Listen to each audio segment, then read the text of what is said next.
So patient assessment. Now there's a standard approach to assessing a patient. You need to know the standard approach. When you function in the field, eventually you will modify that approach. But that's going to be guided by your experiences. But there's a standard approach to assess and manage a patient. So there is a sequence that must be followed.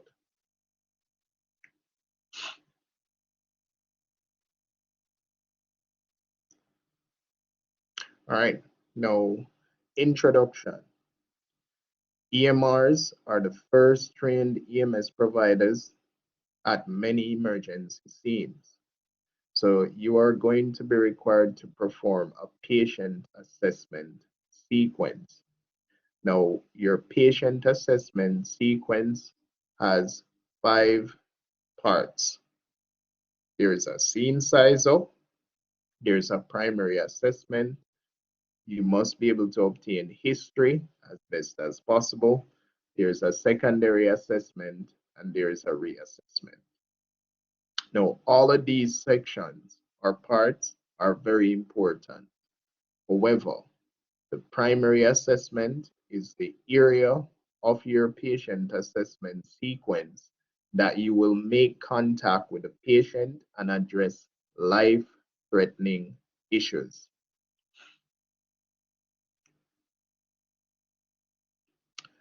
Now, within each area of your patient assessment sequence, there are things that you will consider and there are things that must be done.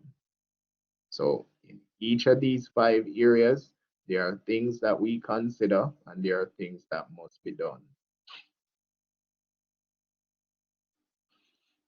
The skills and knowledge presented in this chapter follow an assessment-based care model. The treatment rendered is based on the patient's signs and symptoms. Again, signs is what you see, hear, smell, and what can be measured. Symptom or symptoms is what the patient complains of. Assessment-based care requires you to conduct a careful and thorough evaluation. Now let's go through the patient assessment sequence. The patient assessment sequence provides a framework so that you can safely approach an emergency scene, determine the need for additional help, examine the patient to determine if injuries or illnesses are present, obtain a patient medical history, and report the results of your findings to EMS personnel or other EMS personnel when they arrive on the location. Now, the first area of the patient assessment sequence is your scene size up. It's the general overview of the incident and its surroundings. You need to consider the dispatch information. So the information that you have received regarding the call, you need to consider it. You need to consider where is the incident. You need to consider the main issue or problem that has been reported. You need to think about how many people or persons or patients are involved, and you definitely need to be thinking about safety level of the scene. So review the dispatch information. Now, other things that you need to think about that can affect how you respond: the time of day, the day of the week, weather conditions. Mentally prepare for other situations you may find when you arrive on the scene. So do not develop tunnel vision. A scene is very dynamic. The information that you get might not be what you find on the scene. I have been told that a patient is having seizures. When I arrive on the scene, is a cardiac arrest patient. I've been told that a patient is on scene, not responding when I arrive. It's a mental disorder. The patient in the car park of the neighborhood, running up and down naked. So you need to keep an open mind, a dynamic environment. If you come across a medical emergency, contact dispatch using your two-way radio or whatever means of communication your organization uses. So size up your scene. You need to ensure that the scene is safe. The scene must be safe for you to respond. And if the scene is not safe, you do not enter that particular scene. So park your vehicle so that it helps secure the scene and minimize traffic blockage. Scan the scene and determine the extent of the incident, how many persons are injured or ill, the presence of possible hazards. And if you can smell chemicals on your location, you're too close.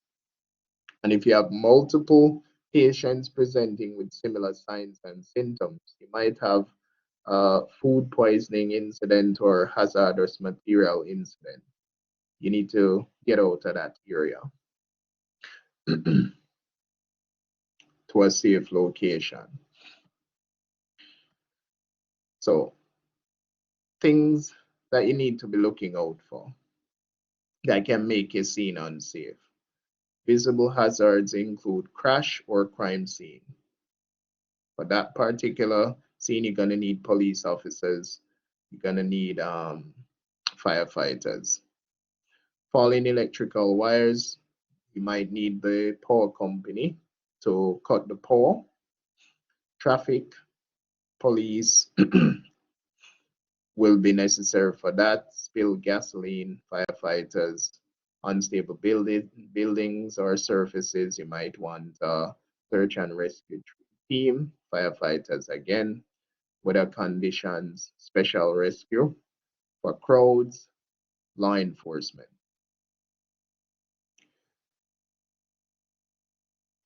Now, invisible hazards, things that you cannot see, electricity, biologic hazards, hazardous materials, poisonous fumes.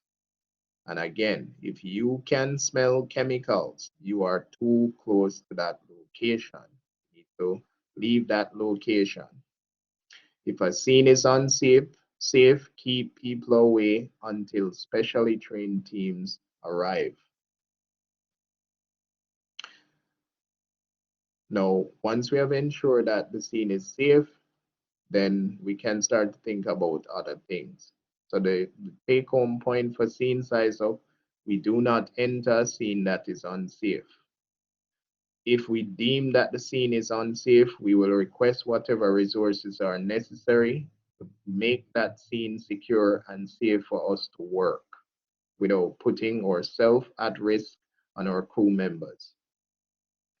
Now, another thing that must be considered or should be done in your scene size up is we need to determine the mechanism of injury or the nature of illness. The mechanism of injury is specific to traumatic injury. So it is whatever caused the injury to the patient, a fall, hit by a car crash, gunshot wound, stab wound, whatever caused the injury. That's a mechanism of injury. And when we start to think about injuries, we're thinking about forces being applied to the body. So that is what causes injury. When force is applied to the body, if the body is not able to dissipate that force or reduce the force and it becomes concentrated, then the patient will get what is called soft tissue injury or they will get trauma. So you need to think about what caused the injury and you need to think about where forces were applied to the body, how long forces were applied to the body, and what structures are located in that particular area. Now, a mechanism of injury can be localized and it can be diffuse. Localized meaning it's specific to a particular area of the body. So the person got a gunshot wound in his arm and it went through the arm, upper arm. That's specific to the arm. It's specific to the humerus. So that's a localized injury. A patient falling out of a tree 3 times their height. That mechanism is not specific. The possibility for multiple trauma exists. So when the possibility for multiple trauma exists, the mechanism is considered to be diffused.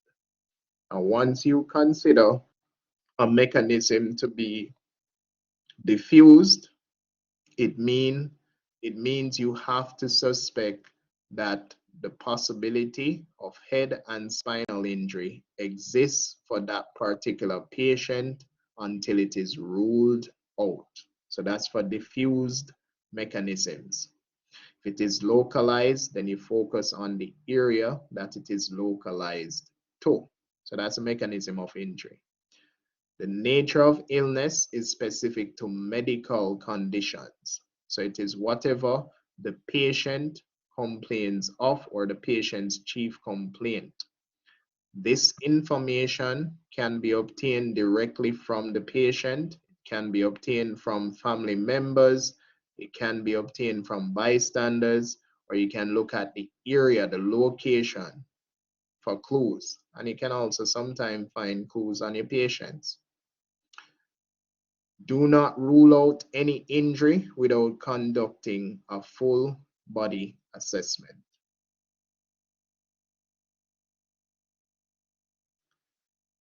No. So when we're doing a scene size up, one, we need to ensure that the scene is safe. We need to consider the mechanism of injury, which is specific to trauma, and the nature of illness, which is specific to medical conditions. And with the mechanism of injury, we need to determine if it's localized or diffuse. With your medical patient with a chief complaint, is either the patient can tell you directly or you're going to get that information from family members, bystanders, and you can get it from friends. The chief complaint, the nature of illness is whatever the patient complains of, or it is their chief complaint. So it doesn't necessarily have to be that that patient called. Somebody may have called on behalf of the individual. So whatever they reported would be considered the chief complaint. Now, you also need to take standard precautions. So when doing a scene size up, we have to consider or we have to take standard precautions. Always have gloves readily available. Always. At minimum, have on your gloves. And I always have gloves on me, right? Always. Consider whether the use of additional protection may be necessary. So outside of your gloves, do you need goggles? Do you need a mask? Something to consider if you're going to manage the airway and you're going to be doing suctioning. Something to consider respiratory tract or lower respiratory tract infection, because mostly somebody's mic are getting feedback. Because most of these persons, most of the communicable diseases, that's what I should say, will present as if the patient has a cold or flu. So any patient with a upper respiratory tract infection or lower respiratory tract, you definitely want to have on your N95 and you might want to put a mask on that patient. if it's not going to affect their breathing issue. And if you need to give them oxygen, then non-rebreather would be more appropriate. So always take your standard precautions. Other things that you may consider, if it's a patient where you're dealing with a lot of body fluids or blood, then you might want to consider a gown. If time allows, might not have enough time. If you don't have enough time, you may have to have a backup. Wash your hands thoroughly after contact with a patient or contaminated materials, and make sure you clean your personal items that you use on your patient. So your pen, your stethoscope, your pen light, whatever you're using after a call, make sure you clean those stuff, your personal stuff.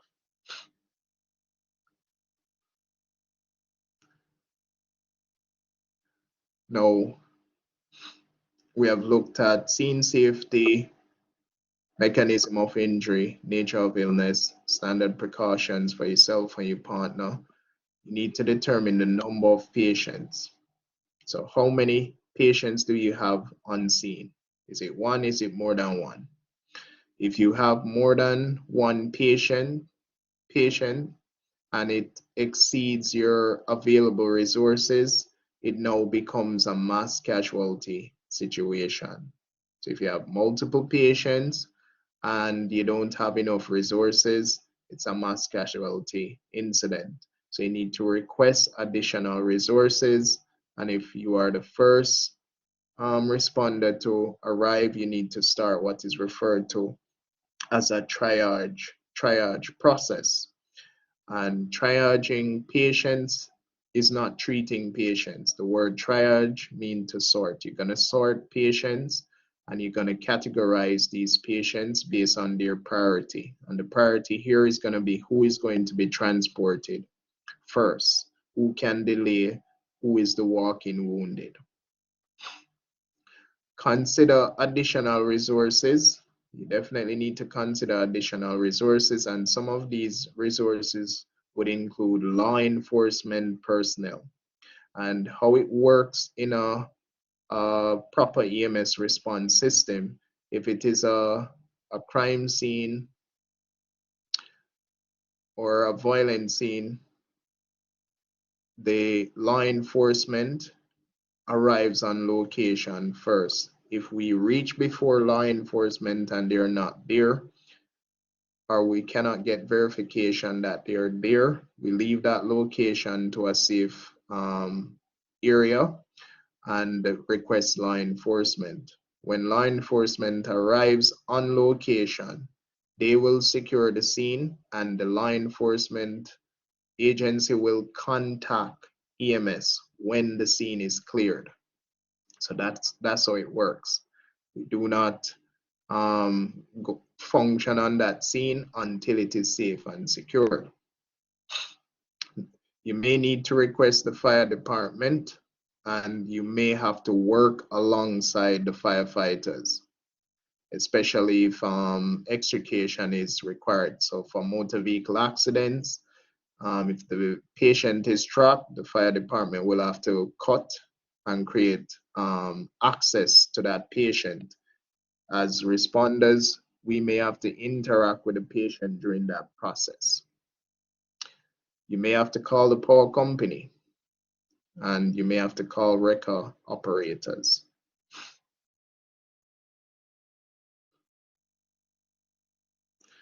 Now, that would be your scene size up. So the things that must be considered or the things that would be done is we need to ensure the scene is safe.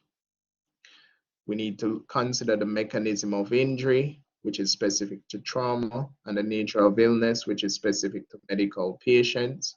We need to take appropriate standard precautions for ourselves and our crew members.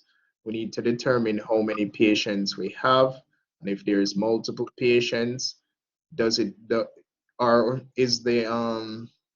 available resources sufficient? If not, request additional resources. Now, after you have completed the scene size up phase, of your patient assessment sequence, the next area is your primary assessment. And this is a very, very important area. And this is what you need to be able to demonstrate to me before I sign you off as an EMR. So if you cannot do a proper primary assessment, you cannot be certified as an EMR. Keep that in mind. Now, the purpose of a primary assessment is to identify life threats that are immediate and potential to your patient and correct these life threats. So that is the primary goal of a primary assessment. Identify immediate and potential life threats and address these life threats. Now, 3 things can kill a patient very quickly in the field. So when a patient is critically injured or ill, there are 3 things that is going to kill this patient very quickly. 1, if the patient's airway is closed, they're in serious trouble. So if the airway is compromised, they will die quickly. If that patient's chest is not moving, so if the patient is not ventilating properly, that is going to kill that patient very quickly. If the patient is bleeding excessively, so if there is excessive blood loss or the circulatory system is compromised, this will kill the patient very quickly. What I always say to students is you're assessing 1 brain, 2 lungs, 1 heart. That's your assessment. You're assessing the patient's brain, lungs, and heart. 1 brain, 2 lungs, 1 heart. Now, the first thing that we need to consider, or the first thing that must be done, is we form a general impression of the patient. And this is a visual assessment. And when you form a general impression of the patient and the environment, you're trying to answer some questions. The first question is, does this patient look sick or injured? Does this patient look sick or injured? If the answer is yes to that question, then the next question is, how badly injured or sick is this patient? Is it life-threatening? Do I need to address something immediately? So that's the purpose of your general impression. So you're going to note the patient's sex and age. You don't need to know the exact age at this point, because really and truly you're not gonna know the exact age unless the patient tell you, or you can verify that with some type of ID. So it's really the developmental age group you're looking at. So is it a male, female, in between? Is it a geriatric or elderly patient? Is it a pediatric or child or infant? Or is it an adult patient? That's really what I am considering when I think about age, the age group that they fall in. Is it an adult? Is it a geriatric patient? Is it a pediatric patient? Determine whether the patient has experienced trauma or illness. Sometimes that might be obvious, sometimes it might not be so obvious. Your assessment, though, will eventually determine the path that you go down, whether it's trauma or illness. And just keep in mind that a patient can have a medical problem that leads to a traumatic incident, or the patient can have a traumatic incident that leads to a medical problem. Determine the patient's level of consciousness.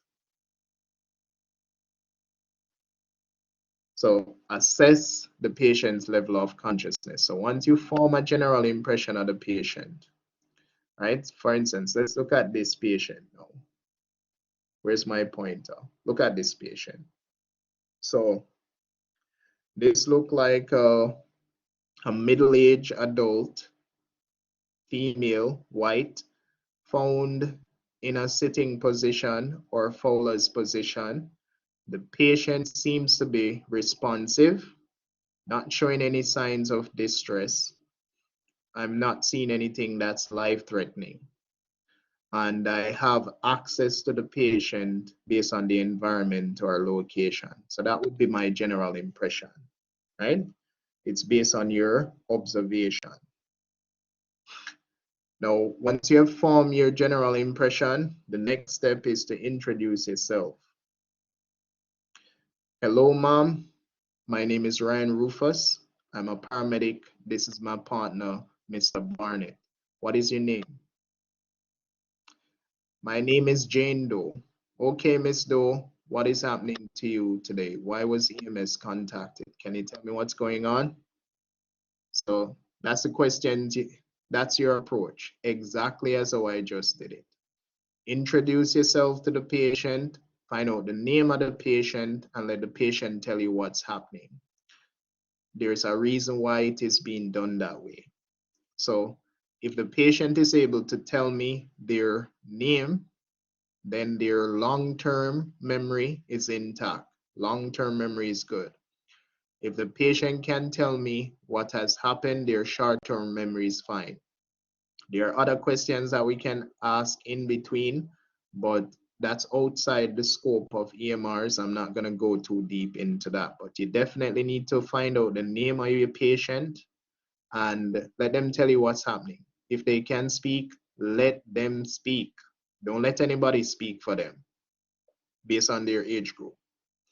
For some patients, then caregivers may have to communicate. But once they can communicate effectively, let them talk. I've been on scene and asked patient what is his name and somebody else answer. Now the patient I'm talking to, right?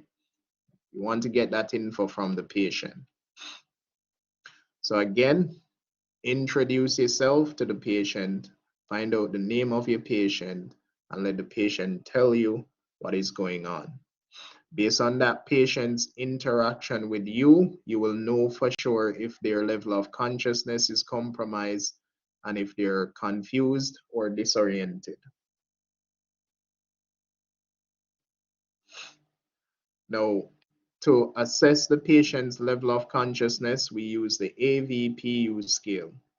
Check to see if they are alert or awake, just like this patient on this slide.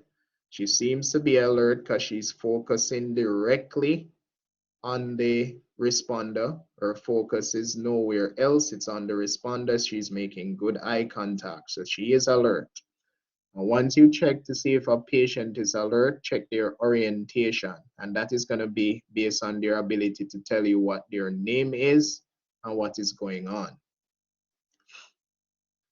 If they were not able to do that, so let's say this patient was found sleeping or unresponsive. The eyes are not open, the patient not tracking you in the environment. That patient is not alert.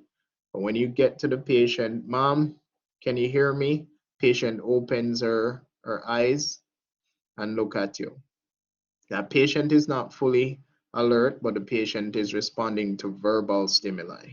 That's verbal stimuli. If the patient does not respond to verbal stimuli, then you have to apply pain. And pain can be applied in several ways. Can pinch the neck, not my go-to spot. You can put pressure on the supraorbital nerve. I will show you how to do that.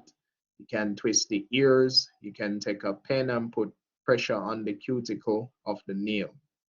So we will try and see if the brain is picking up pain sensation. If the patient groans, patient is responding to pain. Now, if the patient is not alert, not responding to verbal stimuli, not responding to painful stimuli, then the patient would be considered unresponsive. Once you have determined that a patient is unresponsive, it means your patient airway may be compromised. Always remember that. Once a patient is unresponsive, the tongue in the patient's ear passage, the airway can be compromised. You need to be thinking airway management. And on that note, we will pause at this time.